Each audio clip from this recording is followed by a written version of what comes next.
In a small town called Lake City, Illinois, a mysterious fire happened on May 18, 2018. My name is Anne. This is in Another Case podcast. While watching the news, I heard about the fire at Lake Preparatory Academy. It got me intrigued that an excellent pristine school had a fire and caused death of a student. I was surprised, so I took it upon myself to figure out who and why they caused the fire. On May 18, 2018, a young girl named Carly Walsh burned alive in her third-floor dorm room at Lake Preparatory Academy. Carly was a very well-known person in her school, an intelligent and involved senior.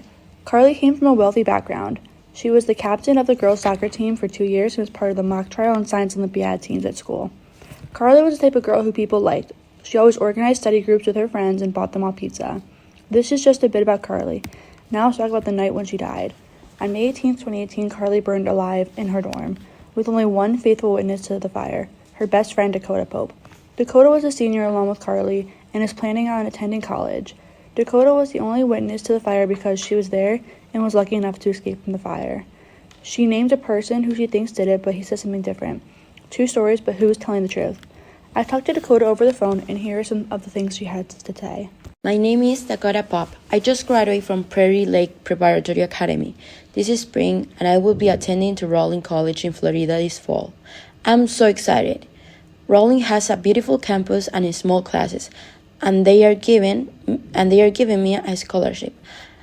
I was also accepted into honors degree program, and after everything that happened with Carly, I am just glad to leave Lake City, Illinois. Here is the first part of Dakota's phone call when she talked about herself. The next thing she gave us is our first suspect in the case. Alex Buckley was Carly's biggest competition for the Williams Scholarship.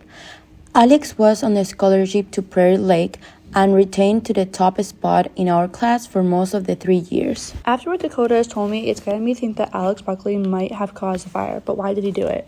Was there something going on with Alex and Carly that no one knows about? Let's see what Dakota has to say about the relationship between Carly and Alex. Carly and I were looking at the ranks on a computer in the library when Alex walked up. He saw that Carly's GPA was barely higher than his and became angry. Alex glared at Carly and kicked over a chair before stepping out of the room. When the fall semester of our senior year began, Carly sometimes invited him over to study, as she always had. But Alex would say no because he didn't want to help Carly steal the Williamson Scholarship.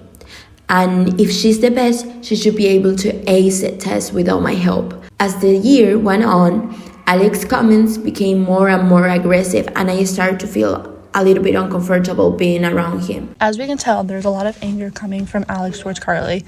Further in the call I had with Dakota, she said Alex would punch walls when Carly got higher grades than him.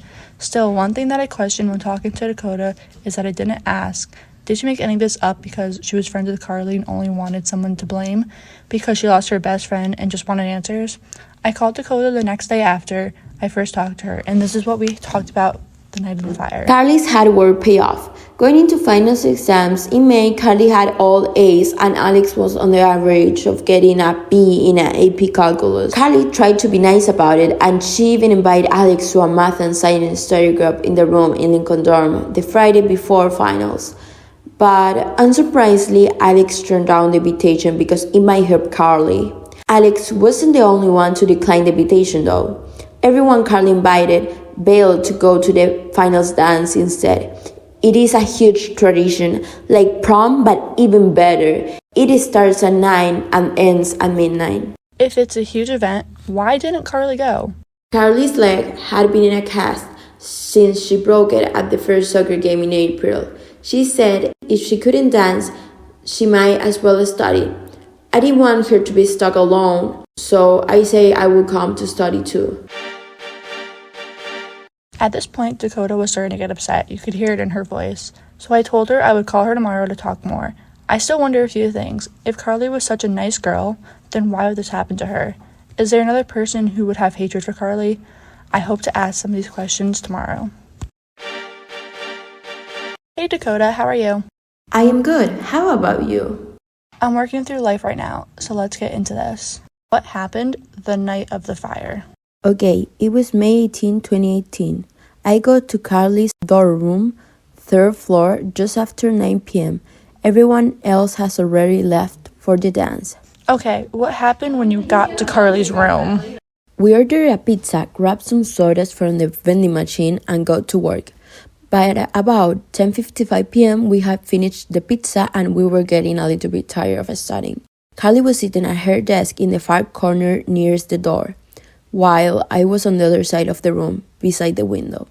She called me over to watch a funny video on her computer, and as I was getting up to go back to my chair, I started to smell gasoline. Did Carly smell the gasoline too? I don't remember exactly, but after I smelled the gasoline, I thought maybe I was delusional because I was so tired. But then I saw the fluid coming under the door. Seconds later, everything ignited. Did you go and look at the fluid and smell it to make sure it was 100% gasoline? No, when everything ignited, I didn't know what to do. We didn't have any water or any way to put the fire out, and my phone was dead. The fire alarm started blaring, but the sprinklers didn't come on immediately. I pulled the window in the hopes that we could escape. I could hear Carly coughing from the smoke. I reached to her hand and motioned for the window. I told her to jump first, then me, to make sure we both got away safely. Carly shook her head no and motioned to her leg and told me through her cough to take her unlocked phone, get out, and call for help. I jumped and landed hard and I couldn't move.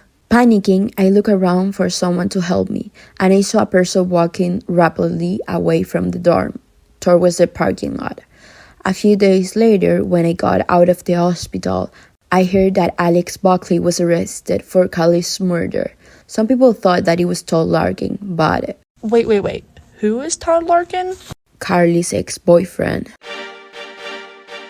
Todd. Who is Todd Larkin and why is he a suspect in Carly's death?